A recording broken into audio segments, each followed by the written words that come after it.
أعوذ بالله من الشيطان الرجيم. بسم الله الرحمن الرحيم. السلام علیکم ورحمۃ اللہ وبرکاتہ۔ امید ہے میری تمام بہنیں جو ہے وہ ایمان کی بہترین حالت میں ہوں گی اور اپنے ایمان کو جو ہے وہ بوسٹ کرنے کی کوشش میں ہوں گی، کیونکہ رمضان آ رہے ہیں الحمدللہ۔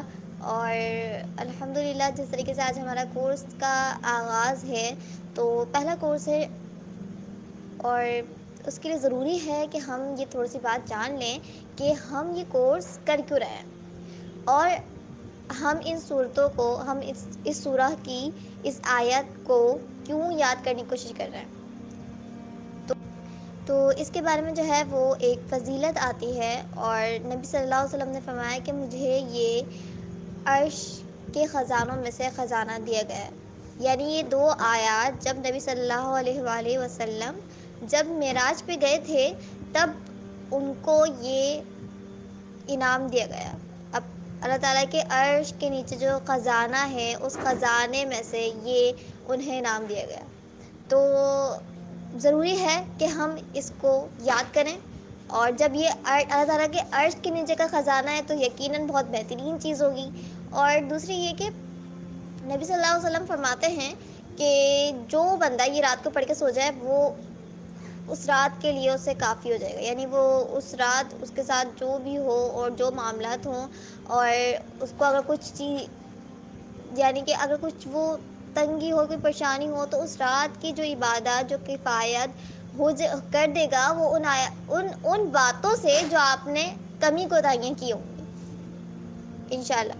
ٹھیک ہے، تو آپ نے جو ہے نا اس کو ضرور یاد کرنا ہے، اور کوشش کرنی ہے کہ آپ خود بھی یاد کریں اور دوسروں کو بھی اس کے یاد کروانے کی کوشش کریں کہ دوسرے بھی اس کو یاد کریں۔ تو چلیں ہم آغاز کرتے ہیں۔ اعوذ باللہ من الشیطان الرجیم، بسم اللہ الرحمن الرحیم۔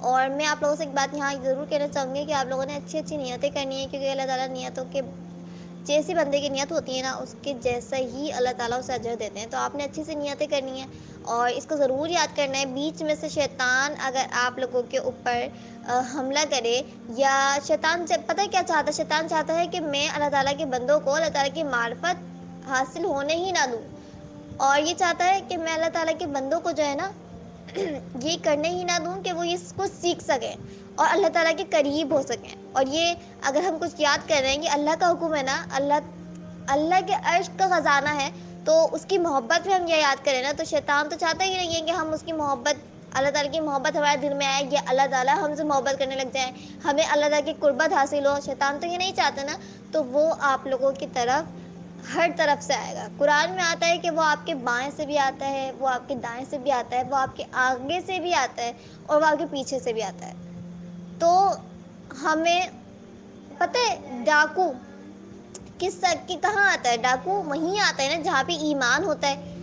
تو جس بندے کے دل میں اللہ تعالیٰ کا ایمان ہوتا ہے نا، اسی جگہ وہ شیطان آتا ہے اور وہ لوٹنے آتا ہے اس ایمان کو۔ تو اگر آپ کے خیالات تبدیل ہونے لگے ہیں کچھ دنوں میں، جبکہ یہ 15 دن کا کورس ہے، لیکن اگر آپ لوگوں کے خیالات تبدیل ہونے لگے ہیں، وسوسے آنے لگے ہیں، یا آپ کو یہ خیالات آنے لگے ہیں کہ نہیں میں تو اس کو نہیں کمپلیٹ کر سکتی، یا مجھے بہت مشکل لگ رہی ہے، یا میں جو ہے اس کو ہی نہیں کر سکتی، تو آپ نے فوراً اللہ تعالیٰ کی پناہ میں آنا ہے۔ آپ نے تعوذ پڑھ کے اللہ تعالیٰ کی پناہ میں آنا ہے کہ اللہ تعالیٰ مجھے شیطان کے شر سے محفوظ کیجیے اور مجھے اس پر ثابت قدمی دیے۔ تو آپ نے دعاؤں کا ضرور اہتمام کرنا ہے، کیونکہ جب بھی ہم اللہ تعالیٰ کا علم سیکھنے کے لیے آتے ہیں نا، تو شیطان ہمیں ضرور کچھ نہ کچھ کسی نہ کسی طریقے سے، کہ وہ ہمارا باپ ہو، ہمارا شوہر ہو، یا ہمارے بچے ہوں، یا کچھ بھی ہو، کسی بھی ذریعے سے وہ ہماری کچھ نہ کچھ مشکلات بن کے ضرور آتا ہے، اور اسی مشکل میں ہم آزمائے جاتے ہیں۔ اللہ تعالیٰ نے شیطان کو کیوں ایسا کیا؟ شیطان نے کیوں سجدے سے منع کیا؟ یہ آزمائش ہے انسان کی، تو اس آزمائش کو ہم نے پوری طریقے سے اللہ تعالیٰ جس طریقے سے اس نے ہمارے باپ دادا کو، یعنی ہمارے آدم علیہ السلام جو ہمارے باپ ہیں نا، اور ہماری ماں ہیں، ان کو کیا کرا؟ ان کو وسوسے ڈالے اور انہوں نے کیا کرا، اس کے وسوسوں کی وجہ سے اللہ تعالیٰ کی نافرمانی کی. تو اسی طریقے سے وہ بھی یہ چاہتا ہے کہ میں وسوسے ڈالوں اور کسی نہ کسی طریقے سے، لیکن وہ شیطان تھا نا، وہ اللہ تعالیٰ وہ ذریعہ تھا، اللہ تعالیٰ نے اسے ذریعہ بنایا تھا آزمائش کا، کہ حضرت آدم علیہ السلام کی وہ آزمائش لیں. اور ہمارے لیے بھی یہی ہے کہ وہ ذریعہ ہے ہماری آزمائش کا. تو ہمیں اپنی ثابت قدمی کی ضرور دعا کرنی ہے. اور جب کوئی بندہ سیکھ رہا ہو نا، قرآن کا علم لے رہا ہو یا کوئی دین کا علم لے رہا ہو، تو وہ اسے ضروری ہے کہ وہ دعاؤں کا ضرور اہتمام کرے اور اللہ تعالیٰ کی پناہ رہے، کیونکہ اس پر شیطان کے حملے ہوتے ہیں. تو مجھے امید ہے انشاءاللہ تعالیٰ جتنے اسٹوڈنٹس یہاں پہ ایڈ ہیں، انشاءاللہ تعالیٰ اتنے ہی اسٹوڈنٹس اس کو ختم کر کے جائیں گے. اور 2 آیات یاد کرنا ہمارے لیے کوئی مشکل نہیں ہے، اگر ہم یہ عہد کر لیں کہ ہم یہ کریں گے. اور انشاءاللہ تعالیٰ جب ارادے ہمارے مضبوط ہوتے ہیں نا، تو ہم اس پر عمل بھی ہمارے اتنے ہی ہوتے ہیں. تو انشاءاللہ ہمیں کوشش کرنی ہے کہ ہم اس کو کمپلیٹ کریں، اور کمپلیٹ کرنے کے بعد اس کو ریگولر پڑھیں. رات کو سونے جب لیٹیں تو ہمارے نبی صلی اللہ علیہ وسلم کی سنت ہے یہ کہ اس کو پڑھا کرتے تھے. تو آپ نے بھی یہی کرنا ہے کہ اس کو ضرور پڑھنا ہے. رات کو سونے سے پہلے آپ نے اس کو ضرور پڑھنا ہے، ضرور. اور اس کا اہتمام آپ نے خود بھی کرنا ہے اور اپنے بچوں کو بھی اس کی تلقین کرنی ہے، کیونکہ آپ اگر کچھ یاد کرتے ہیں اور آپ کے بچوں کو اس کو سکھاتے ہیں تو وہ آپ کی نسل تک چلتا ہے. جب آپ کے بچے اس چیز کے عادی ہوں گے تو وہ چیز آپ کی نسل تک چلے گی اور آپ کے لیے صدقہ جاریہ بنے گی. تو انشاءاللہ آپ نے کوشش کرنا ہے کہ آپ خود بھی اس پر عمل کریں، اس کو یاد کریں، اور اس کو حفظ کرنے کے بعد اس کو ضرور پڑھا کریں. بلکہ یہ ہمیں صرف رات کو پڑھتے ہوئے نہیں، بلکہ جب بھی ہم کسی پریشانی میں ہوں تو آپ نے اس کو ضرور پڑھنا ہے. اور آپ یقین کریں اس کی آخری جو آیت ہے نا سورہ بقرہ کی، اس کا ترجمہ اتنا اچھا ہے کہ ہم جو ہے وہ اللہ تعالیٰ سے جب دعا کر رہے ہیں، اور دعا کے الفاظ ہیں، جب انشاءاللہ ہم پڑھیں گے تو اس کو اچھی طریقے سے جانیں گے کہ ہم اللہ تعالیٰ سے مانگ کہہ رہے ہیں. اللہ تعالیٰ نے یہ آیت تو نازل کی ہے، لیکن ہم اس میں دعا دی ہے کہ ہم کیا مانگ رہے ہیں اللہ تعالیٰ سے. تو بہت اچھی ہے. انشاءاللہ تعالیٰ ہم اس کو پڑھیں گے تو بہت بہت مزہ آئے گا انشاءاللہ پڑھنے میں. چلیں ہم اس کا آغاز کرتے ہیں. تھوڑی سی فضیلت ہو گئی، اب اس کا آغاز کرتے ہیں اور انشاءاللہ پھر اس کو یاد کرنے کی کوشش کرتے ہیں، حفظ کرنے کی کوشش کرتے ہیں. اللہ تعالیٰ آپ کے لیے بہت ساری آسانیاں کرے. ٹھیک ہے. اعوذ باللہ من الشیطان الرجیم، بسم اللہ الرحمن الرحیم. آمن الرسول بما انزل الیہ من ربہ والمؤمنون. آمن الرسول بما انزل الیہ من ربہ والمؤمنون. آمن الرسول ایمان لایا رسول، بما اس پر، انزلہ جو نازل کی گئی، الیہ اس کی طرف، من ربہ اس کے رب کی طرف سے، والمؤمنون اور مومن. یعنی اللہ تعالیٰ فرما رہے ہیں کہ نبی صلی اللہ علیہ وسلم یعنی رسول ایمان لایا اس چیز پر جو اس کی طرف نازل کی گئی. یعنی کیا چیز؟ قرآن.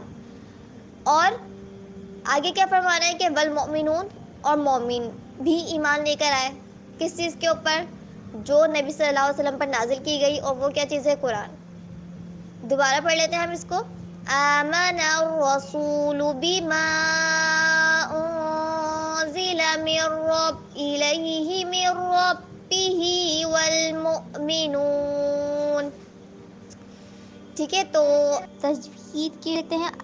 الف کے اوپر جب بھی کھڑا زبر آئے گا تو اسے ایک الف مدار کھینچ کے پڑھیں گے. ٹھیک ہے. تو یہاں پہ آمنر پڑھیں گے. ٹھیک ہے. یعنی ایک الف مدار کھینچ کے پڑھیں گے. اور سین وہاں پہ سو، یہاں پہ واو مدہ ہو رہا ہے تو اسے ایک الف مدار کھینچ کے پڑھیں گے. میم الف زبر ما، یہاں پہ الف مدہ ہو رہا ہے تو اس کو ایک مدار کھینچ کے پڑھیں گے. لیکن یہاں پہ آپ اوپر دیکھ رہے ہیں کہ مد منفصل بھی ہے تو اس کو 3 سے 4 الف مدار میں ہے. اور الیہ میں یا لین ہو رہی ہے. ٹھیک ہے. تو ہم جلدی سے اس کو پڑھیں گے. الیہ ایسے نہیں پڑھیں گے، الیہ جلدی سے پڑھیں گے. ٹھیک ہے. من ربہ، ہا کے نیچے کھڑا زبر ہے تو کھڑا زبر کو ایک مدار کھینچ کے پڑھیں گے، یعنی کہ من ربہ. ٹھیک ہے.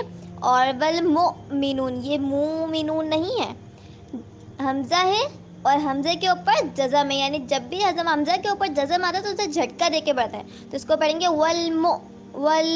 ٹھیک ہے. اور والمؤمنون، نون و پیش نو، یہاں پہ پہلے کی طرح واو مدہ ہے تو واو مدہ کو ایک الف مدار کھینچ کے پڑھیں گے اور یہ ہو جائے گا والمؤمنون. ٹھیک ہے. دوبارہ پڑھ لیتے ہیں. آمن الرسول بما أنزل إليه من ربه والمؤمنون۔ امید ہے آپ لوگ کے سب کے سمجھ میں آ گئے ہوگا۔ السلام علیکم ورحمۃ اللہ وبرکاتہ۔